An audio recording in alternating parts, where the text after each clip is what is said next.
ஒரு மகிழ்ச்சியான செய்தி. இதயம் நல்லெண்ணெயின் விலை லிட்டருக்கு ரூபாய் 105 குறைஞ்சிருக்கு. செப்டம்பர் 2023ல 1 லிட்டர் இதயம் நல்லெண்ணெயின் அதிகபட்ச விலை ரூபாய் 503. ஆனா இப்ப 1 லிட்டர் இதயம் நல்லெண்ணெயின் விலை ரூபாய் 398 மட்டும்தான் தமிழ்நாட்டுல. அப்ப இனிமே எல்லாரும் இதயம் நல்லெண்ணெய் வாங்கலாம் இல்ல? பஹல்காமில் 26 சுற்றுலா பயணிகளை பயங்கரவாதிகள் கொடூரமாக கொன்ற சம்பவத்துக்கு பாகிஸ்தானைச் சேர்ந்த லஷ்கர்-இ-தொய்பா துணை அமைப்பான TRF பொறுப்பேற்றது. தாக்குதல் நடத்திய பயங்கரவாதிகள் பாகிஸ்தானில் பயிற்சி பெற்றதற்கான ஆதாரங்களும் கிடைத்ததை அடுத்து பாகிஸ்தானில் செயல்படும் 9 பயங்கரவாத முகாம்களை குறிவைத்து தாக்கி அழித்தது இந்திய ராணுவம். அதனைத் தொடர்ந்து 4 நாள் இந்தியா பாகிஸ்தான் இடையே போர் நடந்த நிலையில் கடந்த 10ஆம் தேதி போர் நிறுத்த ஒப்பந்தம் ஏற்பட்டது. பயங்கரவாதத்தை தொடர்ந்து ஆதரித்து இந்தியாவுக்கு எதிராக தூண்டிவிட்டு வரும் பாகிஸ்தானின் முகத்திரையை சர்வதேச அரங்கில் கிழிப்பதற்காக அனைத்து கட்சிகளைச் சேர்ந்த 7 குழுக்களை மத்திய அரசு அமைக்க உள்ளது. இந்த குழுவில் 40 MPக்கள், முக்கிய அரசியல் தலைவர்கள், வெளியுறவு அதிகாரிகள் இடம்பெற்றிருப்பார்கள் என மத்திய அமைச்சர் கிரண் ரிஜிஜூ தெரிவித்துள்ளார். அந்த குழு 7 குழுவாக பிரிந்து இந்தியாவின் தோழமை நாடுகளுக்கும் ஐக்கிய பாதுகாப்பு கவுன்சில் குழுவில் இடம்பெற்றுள்ள நாடுகளுக்கும் இம்மாத இறுதியில் பயணம் மேற்கொள்வார்கள். பயங்கரவாதத்தை எக்காரணம் கொண்டும் பொறுத்துக் கொள்ள மாட்டோம், பயங்கரவாதத்தை ஒடுக்குவதில் இந்தியா ஒன்றுபட்டு நிற்கிறது என்ற இந்தியாவின் ஸ்ட்ராங் மெசேஜை உலக நாடுகளுக்கு 7 குழுக்கள் விவரமாக எடுத்து சொல்லும். அந்த 7 குழுக்களுக்கு தலைமை வகிக்கும் MPக்கள் யார் யார் என்பதை பிரதமர் மோடி தேர்வு செய்துள்ளார். சசி தரூர் காங்கிரஸ், ரவிசங்கர் பிரசாத் பாரதிய ஜனதா, சஞ்சய் குமார் ஜா ஐக்கிய ஜனதா தளம், வைஜெயந்த் பண்டா பாரதிய ஜனதா, கனிமொழி திமுக, சுப்ரியா சுலே தேசியவாத காங்கிரஸ் சரத்பவார் பிரிவு, ஸ்ரீகாந்த் ஏக்நாத் ஷிண்டே சிவசேனா ஆகியோர் MPக்கள் குழுவுக்கு தலைமை தாங்குவர் என மத்திய அமைச்சர் கிரண் ரிஜிஜூ தெரிவித்துள்ளார். வெளிநாடு செல்லும் 7 குழுக்களில் இடம்பெறும் 40 MPக்களின் பட்டியல் விரைவில் வெளியாகும் என எதிர்பார்க்கப்படுகிறது.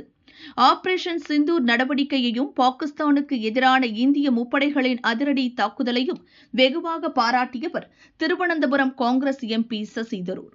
வெளியுறவுத்துறைக்கான பார்லிமென்ட் குழுவின் தலைவராக இருக்கும் சசி தரூர் காங்கிரஸ் ஆட்சிக் காலத்தில் மத்திய வெளியுறவு அமைச்சராக இருந்துள்ளார். ஐக்கிய நாடுகள் சபையில் செயலாளர் அளவிலான முக்கிய பொறுப்பையும் வகித்துள்ளார். ஆங்கிலத்தில் அதீத புலமை மிக்கவர். இதுபோன்ற காரணங்களால் அவருக்கு பிரதமர் மோடி இந்த முக்கிய பொறுப்பை கொடுத்துள்ளார். திமுக MP கனிமொழி, தேசியவாத காங்கிரஸ் சரத்பவார் பிரிவு MP சுப்ரியா சுலே ஆகியோரும் ஒவ்வொரு குழுவுக்கு தலைமை தாங்க உள்ளனர். மகாராஷ்டிர துணை முதல்வர் ஏக்நாத் ஷிண்டேவின் மகன் ஸ்ரீகாந்தும் ஒரு குழுவுக்கு தலைமை வகிக்க உள்ளார். அமெரிக்கா, ஐரோப்பியா ஒன்றியம், தென்கிழக்கு ஆசியா, மத்திய கிழக்கு மற்றும் ஆப்பிரிக்க நாடுகள், ஆஸ்திரேலியா, பிரிட்டன் உள்ளிட்ட நாடுகளுக்கு இந்த 7 குழுக்கள் செல்ல உள்ளன. பயங்கரவாதிகளுக்கு பாதுகாப்பான புகலிடமாக பாகிஸ்தான் உள்ளது என்பதை எடுத்துக் கூறுவர்.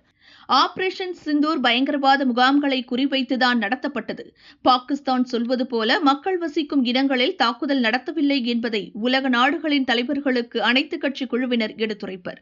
ஆபரேஷன் சிந்தூரில் கொல்லப்பட்ட முக்கிய பயங்கரவாதிகளின் இறுதி சடங்கில் பாகிஸ்தான் ராணுவ அதிகாரிகள், போலீஸ் அதிகாரிகள் பங்கேற்றதையும், ஐநா மற்றும் அமெரிக்காவால் தடை செய்யப்பட்ட பயங்கரவாதிகள் இன்னும் பாகிஸ்தானில் சுதந்திரமாக நடமாடுகிறார்கள் என்பதையும் ஆதாரத்துடன் புகைப்படங்களுடன் எடுத்து சொல்வார்கள்.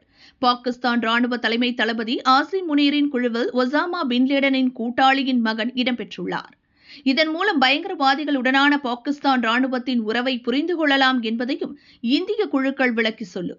பஹல்காமில் சுற்றுலா பயணிகள் இந்துக்களா என்பதை கேட்டு கேட்டு சுட்டு கொலை செய்யப்பட்டுள்ளனர்.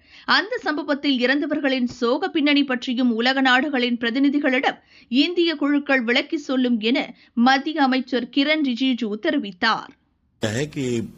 एक डेलीगेशन का नेता मुझे भी बनाया गया है और ये हमारे प्रधानमंत्री जी की दूरगामी सोच है कि पूरा भारत एक स्वर में दुनिया के सामने आतंकवाद के खिलाफ प्रभावी रूप से अपनी बात कहे और आतंकवाद को समाप्त करना दुनिया की शांति के लिए जरूरी है।